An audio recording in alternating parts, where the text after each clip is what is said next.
بسم اللہ الرحمن الرحیم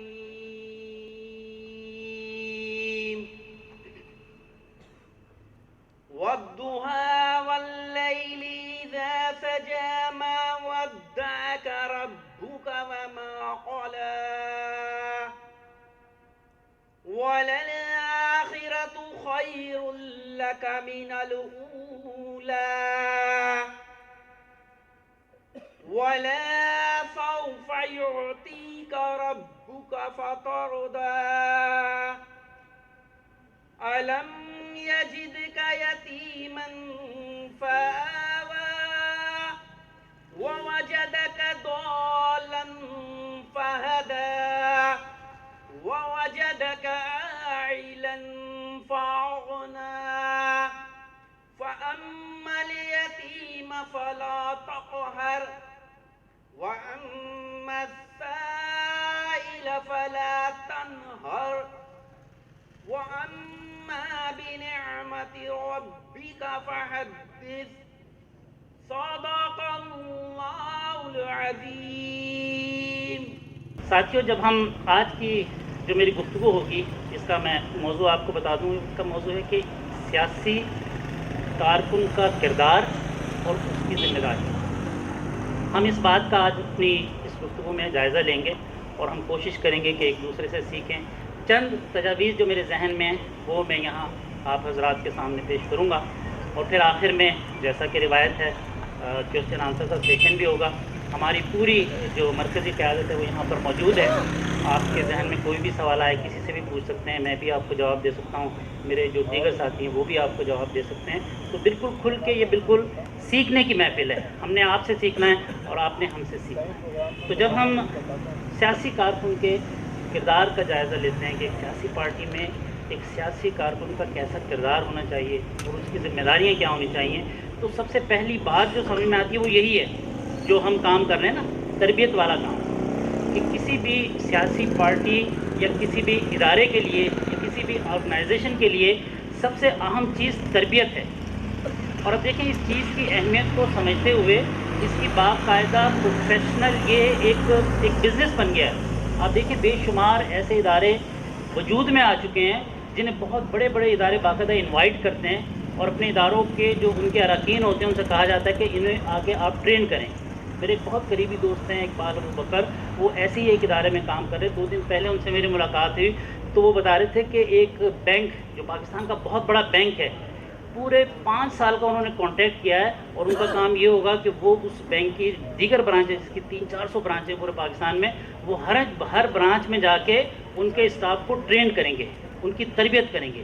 کیونکہ یہ ایک سیاسی کارکن ہو یا کسی ادارے کا کوئی رکن ہو، اس کے لیے بہت ضروری ہے کہ ریفریشر کورس جس کو کہتے ہیں نا، کہ ہمیں اپنے آپ کی جیسے جسم کو توانا رکھنے کے لیے ایکسرسائز کی ضرورت ہوتی ہے نا، کہ ہم ایکسرسائز کرتے ہیں تو ہمارا جسم جو ہے وہ توانا رہتا ہے، اسی طرح سے ذہنی ایکسرسائز جو ہے وہ یہ تربیتی اجتماعات ہوتے ہیں، کہ اگر ہم تربیتی اجتماعات میں شرکت کریں تو ہماری ذہنی تربیت ہوتی ہے، ذہنی ایکسرسائز ہوتی ہے۔ تو یہ سلسلہ الحمدللہ شروع ہوا جیسے آپ نے دیکھا، اور میں سمجھتا ہوں کسی بھی جماعت یا ادارے میں تربیت کی اہمیت جو ہے وہ اب ہر ادارے نے یہ محسوس کیا ہے، اور غیر تربیت یافتہ اراکین جو ہے وہ میں سمجھتا ہوں اس پارٹی کو بھی نقصان پہنچا دیتے ہیں اور اس ادارے کا بھی نقصان پہنچا دیتے ہیں۔ آپ کا کبھی اگر سعودی عرب جانا ہو تو آپ نے دیکھا ہوگا، عمرے کے لیے سب بھی بیشتر لوگ گئے ہیں، وہاں حج کرنے بھی گئے ہیں، تو وہاں پہ ایک ادارہ ہے، اس کا وہ بروسٹڈ چکن فروخت کرتے ہیں، آپ نے نام سنا ہوگا البیک کا نام۔ البیک جو ہے وہ ایسا ہے کہ وہ سعودی عرب کی مقبول ترین چکن کی جو ہے وہ آؤٹ لیٹ ہے۔ اچھا، وہ میں دیکھتا تھا کہ جہاں بھی البیک کی آؤٹ لیٹ ہے اس کے ساتھ KFC، اب KFC جو وہ انٹرنیشنل اسٹینڈرڈ ہے نا، کینٹاکی چکن جس کو کہتے ہیں، کینٹاکی چکن تو اسٹینڈرڈ ہے پوری دنیا کے اندر، 123 ممالک میں تقریباً 20,000 آؤٹ لیٹس ہیں اس کی، کینٹاکی کی۔